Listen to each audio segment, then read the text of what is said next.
MP scientia में आप सभी का स्वागत है। आज जो हुआ है अभी 24/8/2024 को साइंस कंपल्सरी अनिवार्य विषय का फर्स्ट टर्मिनल क्लास 10th के लिए, तो जो बच्चे बोर्ड एग्ज़ाम की तैयारी कर रहे हैं और आज एग्ज़ाम देकर के आए हैं तो उनके लिए क्वेश्चन है। आइए देखते हैं। सभी प्रश्न जो है वो आपको सही सही बताए गए हैं, उसका आंसर आप लोग इसका मिलान कर लें। चलिए देर न करते हुए चालू करते हैं। पहला क्वेश्चन है, प्रकाश के किरणों के समूह को कहते हैं। 4 ऑप्शन दिया गया है, इसमें से आपको टिक कर रहे हैं। ध्यान देना है कि 30 क्वेश्चन है, 25 ऑब्जेक्टिव क्वेश्चन को ही टिक करने हैं। तो प्रकाश किरणों के समूह को क्या कहते हैं? प्रदीप्त, प्रकाश स्रोत, प्रकाश पुंज, प्रकीर्णन। कौन सा सही है जी? अनुमान लगा लिया आप लोग? प्रकाश पुंज होगा। दूसरा प्रश्न है, ये हमेशा बोर्ड एग्जाम में पूछते रहता है कि प्रकाश के परावर्तन के कितने नियम हैं? 1, 2, 3, 4, कौन सा होगा? तो 2 नियम है। परावर्तन के भी 2 नियम होते हैं, अपवर्तन के भी 2 नियम होते हैं। तीसरा क्वेश्चन है, सरल सूक्ष्मदर्शी में किसका उपयोग होता है? अवतल दर्पण का, उत्तल दर्पण का, अवतल लेंस का, उत्तल लेंस का। तो किसका किसका उपयोग होता है? उत्तल लेंस का होता है। डी ऑप्शन जो है सही है। नेक्स्ट क्वेश्चन देखते हैं।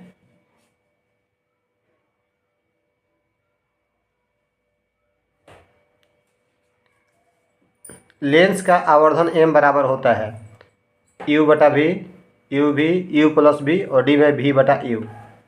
तो लेंस का आवर्धन m बराबर क्या होता है? v/u होता है। तो यहाँ पर किसमें ऑप्शन सही है? डी ऑप्शन सही है। पांचवा में कौन सा लेंस अपसारी लेंस भी कहलाता है? किस लेंस को अपसारी लेंस कहते हैं ये बताना है। तो यहाँ पे ऑप्शन जो है अवतल लेंस, उत्तल लेंस। तो अवतल लेंस को क्या बोलते हैं? अपसारी। इसमें ए ऑप्शन जो है सही हो गया। उत्तल लेंस को क्या बोलते हैं? अभिसारी बोलते हैं। ठीक है। नेक्स्ट बढ़ते हैं 6 क्वेश्चन। निम्नलिखित में से किस लेंस की फोकस दूरी धनात्मक होती है? तो जो उत्तल लेंस होता है ना, उत्तल लेंस, उसकी जो फोकस दूरी होती है वो धनात्मक होती है। बी ऑप्शन इसमें सही है। नेक्स्ट क्वेश्चन देखते हैं। अगला प्रश्न है कि लेंस के कितने वक्रता केंद्र होते हैं? तो लेंस जो होता है ना, 2 गोलीय कांच से बनता है। तो इसका इधर इस साइड भी हो जाएगा वक्रता केंद्र और इधर भी हो जाएगा। ठीक है। तो इसलिए इसमें क्या होगा? 2 होगा। प्रकाश की चाल विभिन्न माध्यमों में एक समान होती है, भिन्न भिन्न होती है, दोनों, कोई नहीं। तो भिन्न भिन्न होती है। बी ऑप्शन जो है सही हो जाएगा। अब नेक्स्ट क्वेश्चन है, किस लेंस द्वारा उत्पन्न आवर्धन का एसआई मात्रक क्या होगा? तो जो आवर्धन होता है, आवर्धन जो होता है प्रतिबिंब की ऊंचाई और वास्तविक ऊंचाई का अनुपात होता है। तो यदि मान लीजिए कि 5 मीटर बटा में 2 मीटर, तो ये मीटर कट जाएगा, यानी कि मात्रक विहीन होता है। डी ऑप्शन जो है सही हो जाएगा। बहुत ही प्रचलित क्वेश्चन 10 में पूछ दिया कि सिनेमा के पर्दे पर किस प्रकार का प्रतिबिंब बनता है? तो कैसा बनता है जी? वास्तविक या आभासी, कि दोनों, कोई नहीं। तो किस तरह का बनता है? वास्तविक प्रतिबिंब को पर्दे पर हम प्राप्त कर सकते हैं। ए ऑप्शन सही है। 11 में देखते हैं, जिंक से लोहा को लेपित करने की प्रक्रिया को क्या कहते हैं? संक्षारण कहते हैं, गैल्वेनीकरण कहते हैं, विद्युत लेपन, विद्युत अपघटन। तो उसको कहते हैं गैल्वेनीकरण, गैल्वेनाइजेशन कहते हैं। बी ऑप्शन सही है। तो आप लोग मेरे चैनल को सब्सक्राइब भी कर लीजिएगा, क्योंकि आपको जो है इसमें बोर्ड एग्जाम के लिए भी आपको बताए जाएंगे बहुत सारे क्वेश्चन, जो कि एकदम बिल्कुल ही क्वेश्चन एग्जाम में आते हैं। सिल्वर क्लोराइड का रंग 12 में देखते हैं क्वेश्चन। सिल्वर क्लोराइड का रंग क्या होता है? श्वेत होता है, पीला होता है, हरा होता है, काला होता है। तो सिल्वर क्लोराइड जो होता है, सिल्वर चांदी, श्वेत होता है सिल्वर क्लोराइड का रंग। इसमें जो है ए ऑप्शन जो है सही है। 13 में देखते हैं, जाथा तथा तनु हाइड्रोक्लोरिक अम्ल की अभिक्रिया के फलस्वरूप निम्नलिखित में से कौन सा गैस बनता है? जस्ता तो हो गया Zn, तनु सल्फ्यूरिक अम्ल हो गया, हाइड्रोक्लोरिक अम्ल तो हो गया HCl। क्या बनेगा? तो ZnCl2 प्लस H2। तो कौन सा गैस निकला? हाइड्रोजन गैस निकला। सी ऑप्शन सही है। 14 में क्वेश्चन है कि निम्नलिखित में कौन ऑक्सीकरण की क्रिया नहीं है? दहन ऑक्सीकरण है, अवक्षेपण यही नहीं है, भोजन का पचना भी है और श्वसन भी है। आगे क्वेश्चन देखते हैं। निम्नलिखित में से कौन विस्थापन अभिक्रिया का उदाहरण है? तो विस्थापन अभिक्रिया में क्या होता है? विस्थापन अभिक्रिया में कोई विस्थापित होगा तो Fe+CuSO4 यहाँ पे Cu को विस्थापित कर दिया, इसलिए ए ऑप्शन इसमें क्या हो जाएगा? बिल्कुल यही सही हो जाएगा। और CaCO3 वाला ये कौन है? वियोजन अभिक्रिया हो जाएगा। अब यहाँ पे 16 में देखते हैं कि अम्ल और क्षार आपस में अभिक्रिया कर क्या बनाते हैं?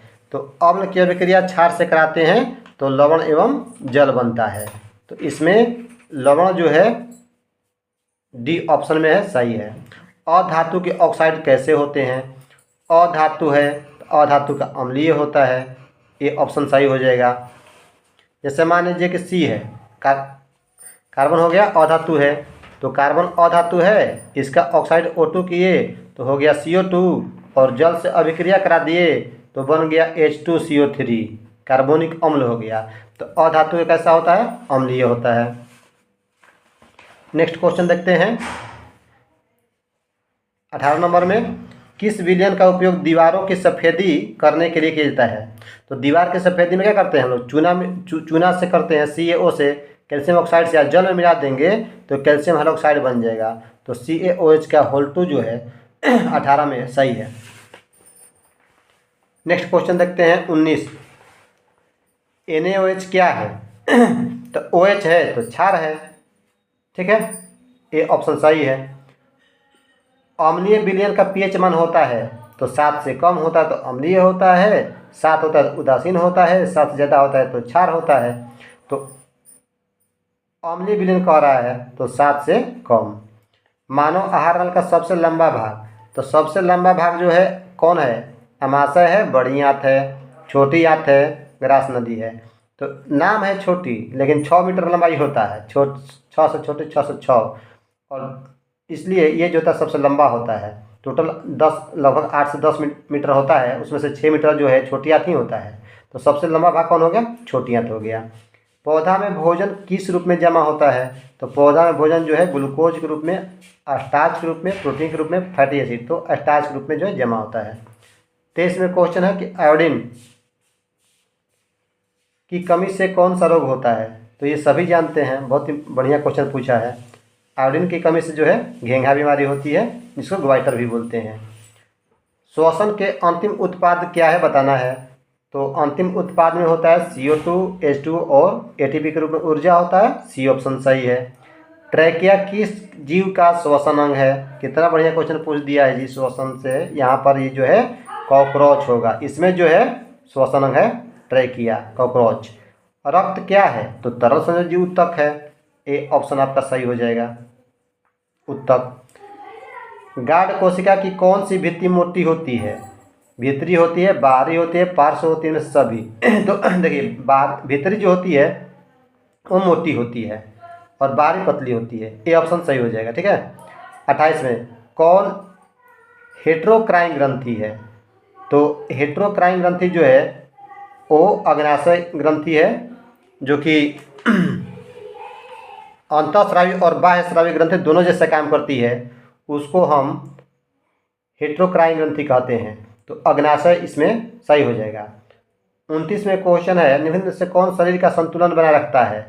तो मस्तिष्क के सभी भाग दिए हुए गए हैं, सेरिबेलम, क्रेनियम, मस्तिष्क स्टेम, सेरिब्रम। तो जो सेरिबेलम होता है ना, अनुमस्तिष्क इसको बोलते हैं, यही जो है शरीर में संतुलन बनाने का काम करता है। 29 में ये ऑप्शन सही है।